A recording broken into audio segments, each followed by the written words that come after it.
Hello and welcome to a special edition Beyond the Headlines. I'm Carolyn Tyler, sitting in for Cheryl Jennings. Every week we focus on a different topic affecting people who live and work in the Bay Area. Today we celebrate Black History Month with a unique roundtable discussion.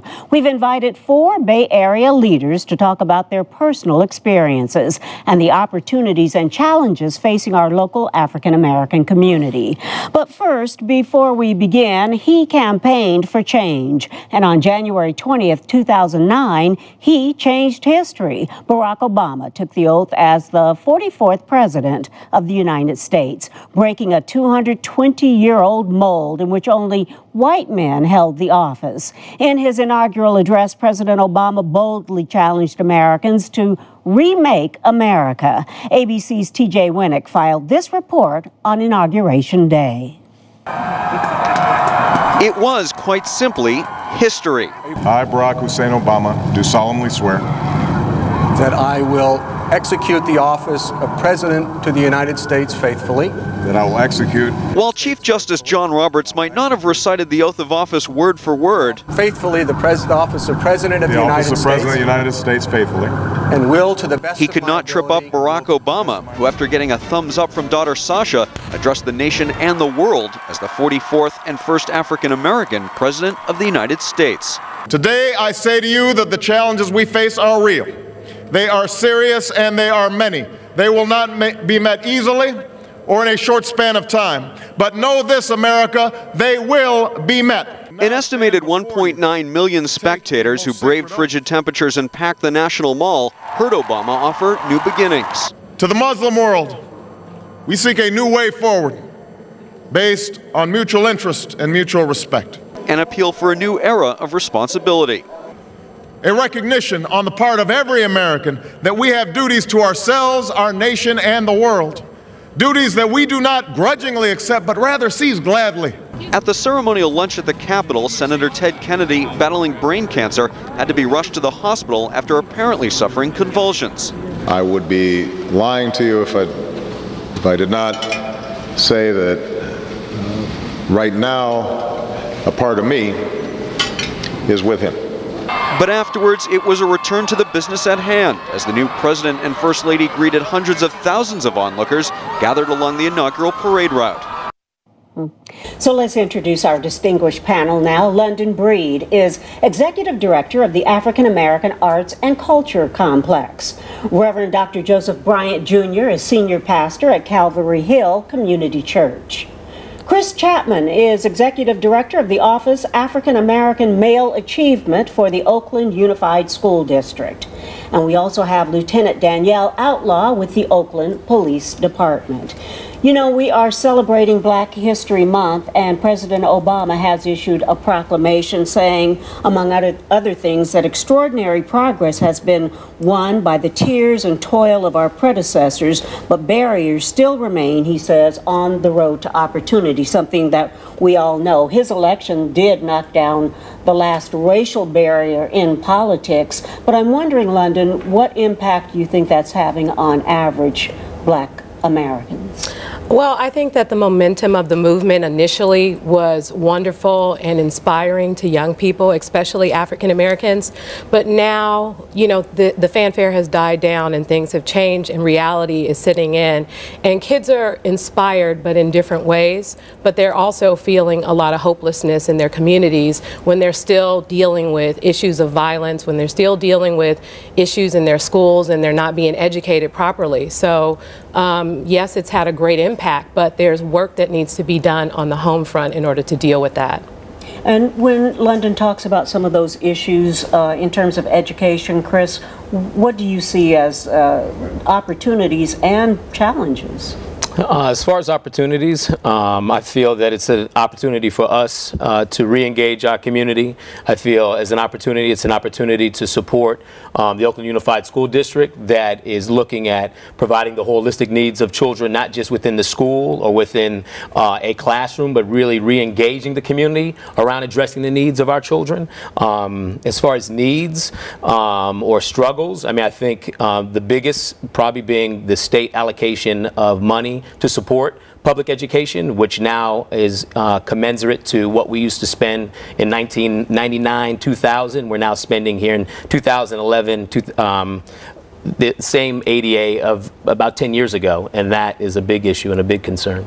So if the schools don't have the money to educate the way perhaps you feel is necessary, then other community groups have to kind of step in and do some of that. And Pastor Bryant, I know that's something that your church is engaged in. Absolutely. We believe that there's a responsibility that we have to our community, not just to be in the community, but to be for the community and engaged with the community. And so a lot of the things that our families need, our children need, we believe we have a responsibility as a faith institution to provide a holistic reality which embodies not only your spiritual needs, but your practical needs as well.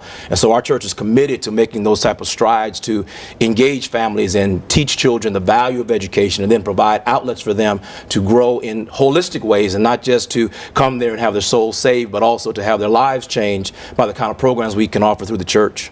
Because, I mean, you can look at things, some people say, well, they thought with Barack Obama's election, you know, the racial divide was going to be healed, that discrimination was somehow going to end, and that, of course, is not realistic. But what responsibility do we as a community have to lift ourselves up? I think that the president did a wonderful job in not only inspiring people just because of who he is, but also he consistently reminded us that he would need us to engage ourselves. It was more than just the election. It was more than just him getting into office, but he would need us ongoing to engage ourselves in community service and to better ourselves and to improve our own wherewithal by going to school and pursuing opportunities. And so I think the responsibility is upon us now that we can proudly say that he's in office, but we also want to support his efforts and his voice, his vision, his beliefs by saying we're going to get involved. He was a grassroots, everybody let's do this together type of a candidate, and now we need to say we got your back, President Barack, we got your back,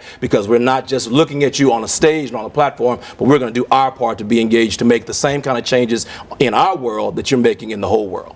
We're going to come back and talk a little bit with Lieutenant Outlaw regarding the criminal justice system and the impact that you're having as well, not just on arresting youth, but programs that you are supporting to help the youth as well. But right now we're going to take a quick break. We'll be right back to continue our conversation about challenges and opportunities in the Black community.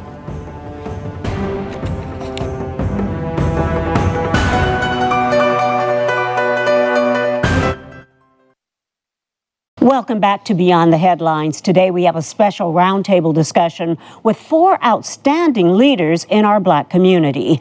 And before we begin, President Obama's former minister, Jeremiah Wright, was in the East Bay recently. He is a controversial pastor, but he was helping launch a new movement in the local African-American community. Faith leaders say it's a plan for positive social change. Here's ABC7's Lisa Amin Galesian.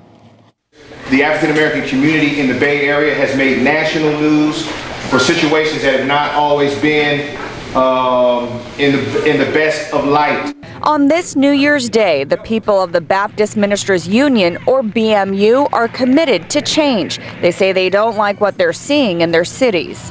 As a community, we're not who we should be. Welcome back, everyone. I'm Carolyn Tyler with a special edition of Beyond the Headlines. We've been talking about important issues affecting the Black community. A stunning report from August says America's education system is failing African-American boys. That is nothing new to those of us in the community. Fewer than half across the country graduate from high school. Just 47% of African-American males earn a diploma. 78% of their white counterparts graduated from high school. ABC7's Cecilia Vega took a closer look at the report and filed this report back in August about why some Bay Area educators are not surprised by the results. As we know, if there's crisis in the home, there's going to be crisis in the classroom. There is a crisis in Oakland schools. The graduation rate for Black students is just shy of 50%. For other races, it's 70%. Why Black students in this largely African-American city aren't graduating at the same pace is one of the problems principals are trying in vain to find solutions to before students head back to school. They now have a goal. We're saying in the next 4 years, we have to double the graduation rate for African American males. A new study by the Massachusetts-based Schott Foundation found that Oakland is hardly alone. The report says schools around the country are systemically failing black males. Nationally, the graduation rate for black high school boys is just 47%. In California, the numbers are only slightly better. A 54% graduation rate for African American males, 78% for whites. Black males in New York and Philadelphia school districts fared among the worst, with a 28% graduation rate. They did the best in New Jersey. Experts say money and a historic lack of it in urban districts is to blame. Most importantly is the overarching inequality of the distribution of educational resources in this country. The report also says black males are punished more and given less opportunities in class than their white peers. These Oakland educators say it is possible to make a lasting change. This principal, whose own mother had a 5th grade education, says she's living proof that teachers can and do make a difference. You have such a great opportunity to impact the students in ways that you never see, that last for lifetimes, and I'm a product of that. Well, this one really got us talking. Chris Chapman is with a program in Oakland to address this issue, this very issue, but it's not just an Oakland problem. No, it's nationwide. What we're experiencing in Oakland, we're experiencing in parts of LA and DC, in New Orleans, New York, and really every urban environment. I think one of the things, though, unique to Oakland is through the leadership of our superintendent and the school board, we're the first district actually to create a department to address the holistic needs of black boys, given right now the pipeline is not through high school into college, the pipeline is school into prison. And so we're trying to do something to disrupt the inequities and to readjust the system so we ensure that black males exceed, graduate commensurate to every other group in the city of Oakland. Well, it's early on, but are you making a dent? And I guess I would want to ask someone like London, you know, what else she sees as the reasons for the problems, for the challenges. I would say that a big part of it is positive role models, African American men who are in the community consistently. Because one of the issues that we face when we bring in instructors to work with our boys, when it's an African American man, they have a lot of struggles because they don't want to take direction from an African American man for some reason. I don't know if it has something to do with resentment or not being used to it or not having their fathers in their home, but they have a lot of personal issues, and those issues need to be addressed. We have to look at the root cause of the problems in our communities and understand that we have a responsibility. All of us have a small responsibility to somehow give back and work with these young people in a way that we nurture them, we respect them, we show them a whole new world. Something as simple as, you know, teaching them about hygiene. I mean, we take for granted that they're learning these things, but oftentimes they're not learning these things from a man. They may have just their mothers or their grandmothers. The church used to play a role in that. I know when I was growing up, deacons kind of took stood in and took the place for me of a father figure, but now it seems like that's kind of old school. Exactly, and that's unfortunate because that's a school that should never get old. That's a reality that should always be a part of the responsibility of the faith community. In our church, we have a Boys to Men kind of program where we mentor our young men consistently.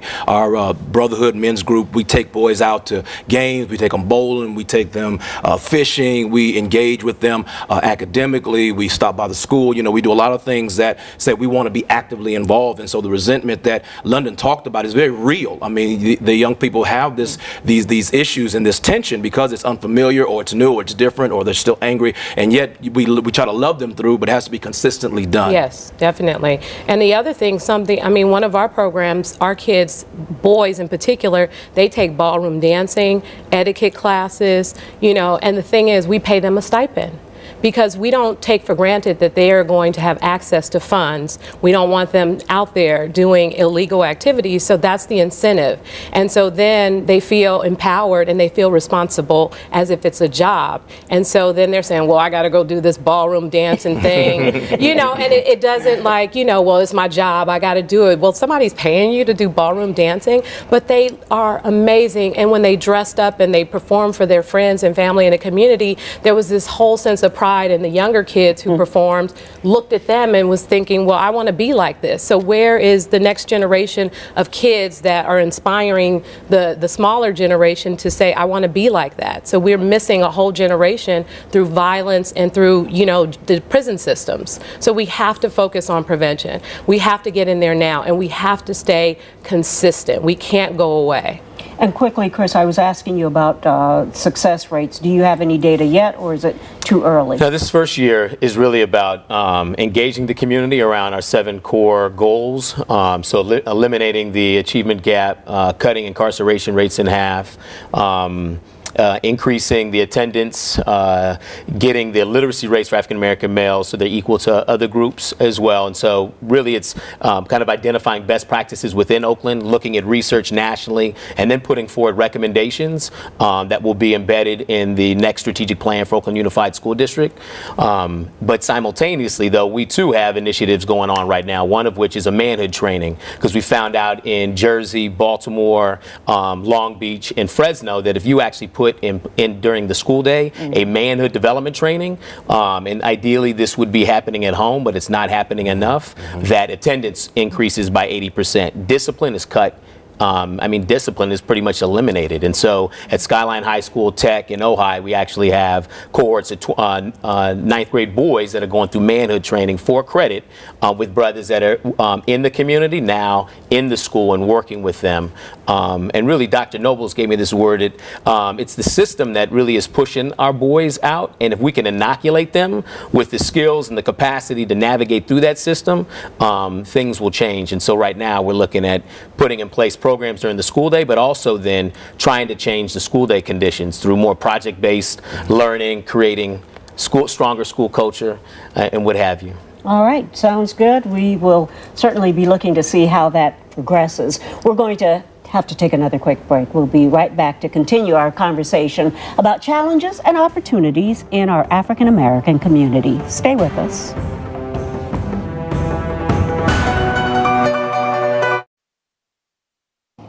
Welcome back to Beyond the Headlines. We are running out of time. I hate to say that. We've been having such a great discussion here. I'm going to quickly ask Lieutenant Outlaw to kind of sum up what she thinks the role of the police department can be in the black community.